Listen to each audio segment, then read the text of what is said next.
Isang magandang araw po sa lahat. Tayo ay mag-ingat sa panahon ngayon. Maaga pa lang kanina, mayat maya na ang paalala ng pamunuan ng Barangay San Agustin sa Malabon. Kaugnay ng inaasahang pagpalo ng heat index sa hanggang 46 degrees Celsius ngayong araw. Ang mga klase nga dito, sinuspindi na.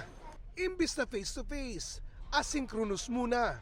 Alam mo naman kapag dry season, so mas kaunti ang ulan, tapos ang ihip ng hangin natin, so wala na tayong amihan, wala tayong habagat, so mas mainit yung ating kapaligiran. So yun yung mga nagko-contribute kung bakit mas mainit ang ating nararamdaman sa labas.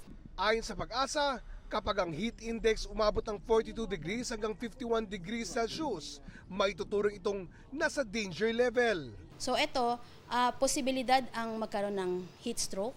Yung mga nasa labas, yun ang sabi natin.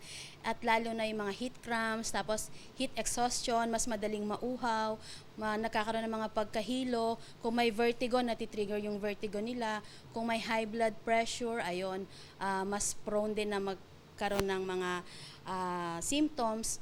Kaya bukod sa Malabon, kinansela din ang mga klase sa Marikina, Valenzuela at Caloocan.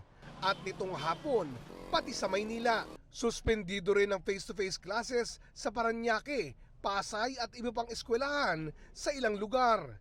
Inabutan namin ang ilang batang naglalaro sa harap ng nakasara nilang paaralan. Okay lang naman daw pagkat nakabantay naman ang kanilang mga magulang. Sobrang init kasi kung sa bahay din mainit, lalo na sa classroom madami sila. So para ma-safe na rin yung bata. If ever mangyari at sa bahay, mamamonitor pa rin namin sila. Kailangan dadala mo pa ng pamunas, tubig, ganun, saka electric fan kasi minsan, di ba pag electric fan hindi naman lahat sila nahanginan. Lalo na to mata. Mabuti na lang, hindi pumalo sa 46 degrees Celsius ang heat index ngayon. Umabot lang sa 37 degrees bandang 1:00 ng hapon.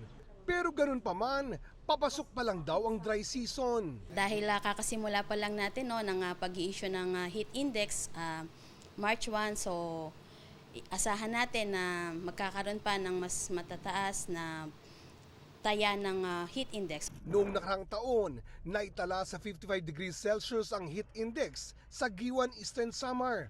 Una na nagpaalala ang Department of Health na sa mga ganitong sitwasyon na dapat daw ugaliin ang pag-inom ng tubig. Iwasang magbabad sa ilalim ng init ng araw. Kung di maiwasan, magdala ng payong o anumang pananggala sa init.